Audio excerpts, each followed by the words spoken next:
Pendurthi TDP ఆవిర్భావ దినోత్సవం వేడుకలు ఘనంగా జరిగాయి. పెందుర్తి మండలం రాంపురం తెలుగుదేశం పార్టీ కార్యాలయంలో పెందుర్తి ఇన్ఛార్జ్ గండి బాబ్జీ ఆధ్వర్యంలో పార్టీ ఆదివారం ఆవిర్భావ దినోత్సవ వేడుకలు నిర్వహించారు. తెలుగుదేశం పార్టీ ఆవిర్భవించి 44 సంవత్సరాలు పూర్తి చేసుకుని 45వ సంవత్సరంలోకి అడుగు పెడుతున్న సందర్భంగా రాంపురం పార్టీ కార్యాలయం వద్ద జెండాను ఆవిష్కరించారు. ఈ సందర్భంగా గండి బాబ్జీ మాట్లాడుతూ సినిమా రంగంలో ఎంతో బిజీగా ఉన్న నందమూరి తారక రామారావు నాటి కాంగ్రెస్ నిరంకుశ పాలనకు చరమగీతం పాడేందుకు టీడీపీని స్థాపించారని అన్నారు.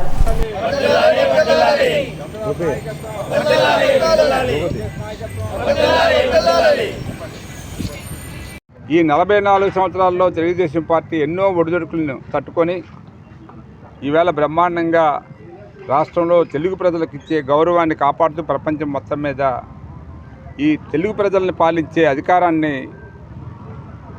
మరి దక్కించుకుందంటే ఉత్సాహాన్ని ఈరోజు తెలుగుదేశం పార్టీ ఇంకా కొనసాగిస్తూ ఆయన పెట్టిన కార్యక్రమాలని ప్రజల్లో అమలు చేస్తూ 83 నుంచి కూడా ఇవాళ వరకు మధ్యలో ఒక 10 సంవత్సరాలు 15 సంవత్సరాలు అధికారం లేకపోయినప్పటికీ ఎన్నో ఇబ్బందులు ఎదుర్కొని తెలుగుదేశం పార్టీ ఇవాళ ఈ రాష్ట్రంలో నిలబడి ఇప్పుడు పరిపాలన ఉమ్మడి ప్రభుత్వం రన్ చేస్తుంది. మరి రాష్ట్రం విడిపోయినప్పటికీ ఎన్నో ఇబ్బందులు ఉన్నప్పటికీ ఆర్థికంగా కూడా చంద్రబాబు నాయుడు గారి ప్రతిభ వలన ఈవేళ దేశంలో కూడా అదృష్టం ఏంటంటే మన యొక్క ఎంపీ యొక్క అవసరం కేంద్ర ప్రభుత్వంలో అవసరం పడింది కాబట్టి దానివల్ల కొంత మనం ఆర్థికంగా నిలదొక్కుకోవడానికి అవకాశం దొరికింది. ఈరోజు బ్రహ్మాండమైన అభివృద్ధిని అమరావతిలో రాష్ట్రం మొత్తం మీద కూడా ఇవాళ సాధిస్తున్నాం. మీకు మొన్ననే ముఖ్యమంత్రి ఆర్సల్ అని చెప్పి నిప్పన్ అండ్ ఆర్సల్ వాళ్ళు సుమారు 70,000 కోట్ల ఫస్ట్ ఫేజు, రెండో ఫేజు ఇంకొక 70,000 కోట్లతో బ్రహ్మాండమైన మరి స్టీల్ ఫ్యాక్టరీ వస్తుంది మన జిల్లాలో, ఉమ్మడి జిల్లాలో.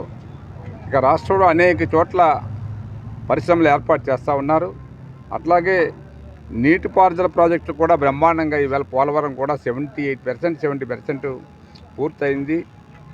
అమరావతి కూడా నిన్ననే ఒక ప్రత్యేకమైన సమావేశం పెట్టి మళ్ళీ ఏ ప్రభుత్వం వచ్చినా మార్చడానికి వీలు లేకుండా అమరావతిని ఒక పర్మనెంట్ రాజధానిగా డిక్లేర్ చేస్తూ దాని అభివృద్ధికి వేల కోట్ల రూపాయలు ఖర్చు చేస్తూ వీళ్ళ బ్రహ్మాండమైన రాజధాని తయారు చేయాలనే ఉద్దేశంతో చంద్రబాబు నాయుడు గారు ఉమ్మడి ప్రభుత్వం పనిచేస్తూ ఉంది. లోకేష్ గారి యొక్క తెలివితేటలు, ఆయన యొక్క పరిణితి ఇవాళ చాలా బాగా ఉపయోగపడుతుంది పార్టీకి, ప్రభుత్వానికి. దానికి తోడు పవన్ కళ్యాణ్ గారు బ్రహ్మాండంగా సహకారం అందిస్తున్నారు ప్రభుత్వానికి. అందుకని మీ ద్వారా ఈ పార్టీ 44 సంవత్సరాల నుండి 45వ సంవత్సరంలో అడుగు పెడుతున్నాం కాబట్టి బ్రహ్మాండమైన ఆదరణ ప్రజలు చూపిస్తున్నందుకు వారికి ప్రత్యేకమైన ధన్యవాదాలు తెలియజేసుకుంటూ మా పార్టీ కార్యకర్తలకు, నాయకులకు అందరూ కూడా పేరు పేరున ధన్యవాదాలు తెలియజేస్తూ ఇంకా ఈ పార్టీ మరింత అభివృద్ధి కావాలి, రేపు ఇంకా కొత్త తరం రావాలి ఈ పార్టీలోకి, ఈ పార్టీని అభివృద్ధి చేయాలని మీ ద్వారా తెలియజేస్తూ మరొకసారి ప్రజలందరికీ కూడా మా తెలుగుదేశం పార్టీ కార్యకర్తలకు, నాయకులకు తెలుగుదేశం పార్టీ తరఫున శుభాకాంక్షలు తెలియజేస్తాము. Thank you.